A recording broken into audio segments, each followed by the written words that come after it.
Izin Pak Sekis atau bagaimana kita buka diskusi dulu? Boleh? Siap.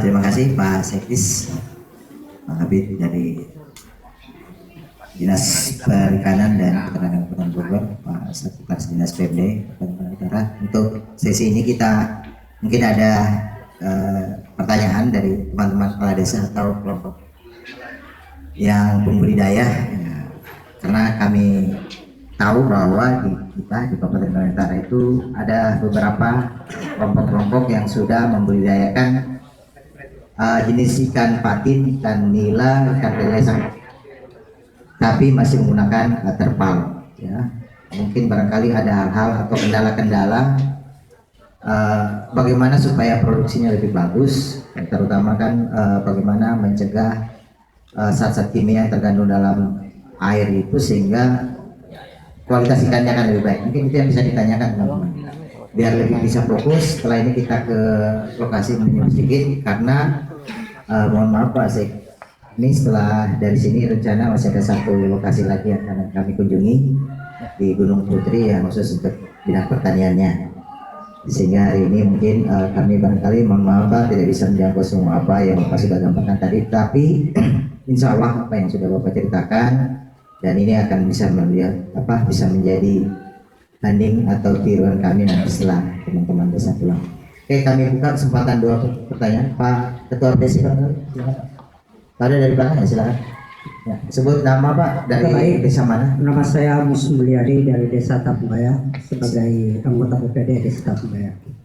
Sekaligus mewakili mungkin semua teman-teman yang hadir pada saat ini.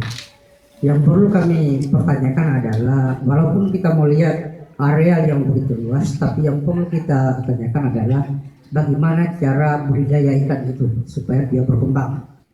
Saya pikir itu yang perlu dijelaskan, baik itu ikan hias maupun ikan lele apa semua. Karena itu yang kita tidak tahu bagaimana cara budidayanya. Saya kira itu ya informasi dari saya. Terima kasih.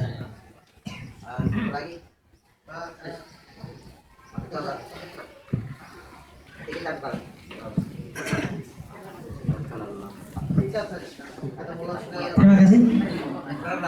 Mohon izin Pak Sekis, satu saja. Kami berterima kasih Pak sudah diterima di Kabupaten Bogor dalam hal kami mengadakan studi tiru di sini. Sebenarnya Pak, di Konawe Utara ini potensi untuk bidang pertanian dan perikanan juga hampir sama. Saya lihat kondisi alam yang ada di Bogor ini. Hanya mungkin teknologi yang kami di Konawe Utara mungkin itu yang kami akan studi tiru di sini, teknologinya. Karena kami di sana banyak petani di bidang pertanian, perikanan, tapi itu hanya sekedar mereka di sana banyak di Kecamatan Loheo Pak, ada juga kolam-kolam seperti ini. Tapi produksinya itu ya biasa 1 bulan dan banyak kendala, biasa mati. Ini mungkin yang harus kami belajar di sini. Kenapa terjadi seperti ini? Mungkin salah, ada mungkin salah dari kami bertani. Sama juga di kemarin di ketahanan pangan. Kami kalau di sana Pak, kebetulan Pak Bupati kita itu menginstruksikan untuk 20% di kepala di desa itu, dana desa itu di P2KP, ya, masalah ketahanan pangan. Tapi kendalanya ada 2, yaitu teknologinya dan pemasaran. Maka dari itu kami datang studi tiru di sini untuk itu. Bagaimana teknologi, bagaimana mengembangkan bidang pertanian, bagaimana mengembangkan di bidang perikanan, dan juga bagaimana dengan pemasarannya. Mungkin itu yang kami akan belajar di Bandung ini. Kami tahu Pak, Bandung ini selalu juara 1 di bidang pertanian maupun perikanan. Untuk itu kami datang di Bandung ini. Terima kasih banyak. Terima kasih. Di Bogor.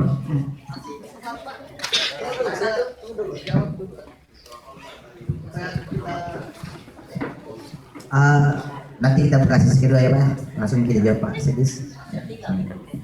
Sabar. Oke.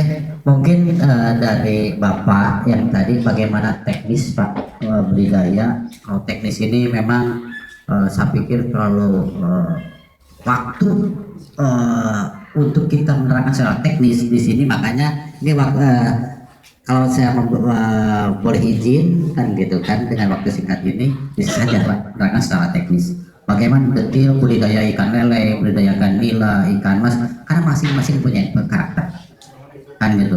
Belum kita ke teknis bagaimana teknik pembesaran, teknik pembenihan. Itu manajemen itu sangat waktu yang ini sangat banyak.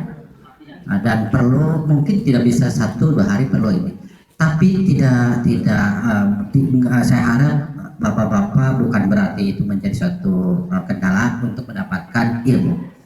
Bapak-bapak nanti pada saat di lapangan bertanya sepuas-puasnya dan lihat apa adanya di sana, itu akan terekam ya, nanti langsung diaplikasikan gitu maksudnya. Nanti pada saat kita bagi menjadi 8 kelompok ya, di 8 kelompok bagaimana teknik budidaya ikan di jaring apung yang tadi memperlambat perairan umum, bagaimana teknik budidaya ikan misalkan di daratnya, terus bagaimana teknik ikan hias, dan berikut pasarnya. Itu bisa Bapak gali di teman-teman yang akan dikunjungi ya. Kemudian yang tadi Bapak juga mengenai ketahanan pangan Pak ya, dana desa ini. Dana desa kita juga samakan, ini adalah aturan nasional Permendagri, pemanfaatan dana 20% harus teralokasi untuk ketahanan hewani. Kita pemanfaatan itu disesuaikan dengan potensi. Kita ada 435 desa dengan tersebar di 40 kecamatan. Kita ada zona di situ ada pertanian secara dominan, ada zona peternakan secara dominan, ada zona perikanan secara dominan. Desa-desa yang mempunyai zona potensi perikanan yang dominan itu alhamdulillah banyak dialokasikan di ketahanan pangan untuk sektor perikanan. Itu macam-macam juga Pak, ada untuk perikanan ada perikanan budidaya, ada juga pembenihan ya, ada juga perikanan untuk pembesaran, ada juga pembenihan. Itu juga tergantung potensinya, ada ikan gurame, ikan mas dan sebagainya. Ada juga dengan menggunakan skala tadi hatchery membangun sarananya, atau juga dengan teknologi tadi Yumina Bumina, dengan tadi budidaya ikan di ember, budidaya, itu tergantung tadi potensi. Yang jelas peruntukan itu memang ada kewenangan di desa, tetapi para pembina ini, para PPL, para PPS dan kami selaku dinas yang membidangi itu melakukan pembinaan.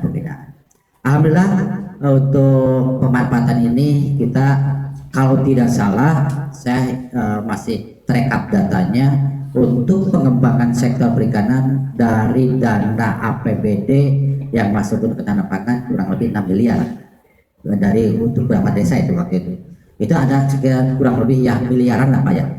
Begitu juga untuk sektor peternakan. Nah, coba kita memberikan panduan kepada para kepala desa. Panduannya apa? Bahwa paket teknologi budidaya perikanan untuk paket ini sekian. Ada nomenklatur.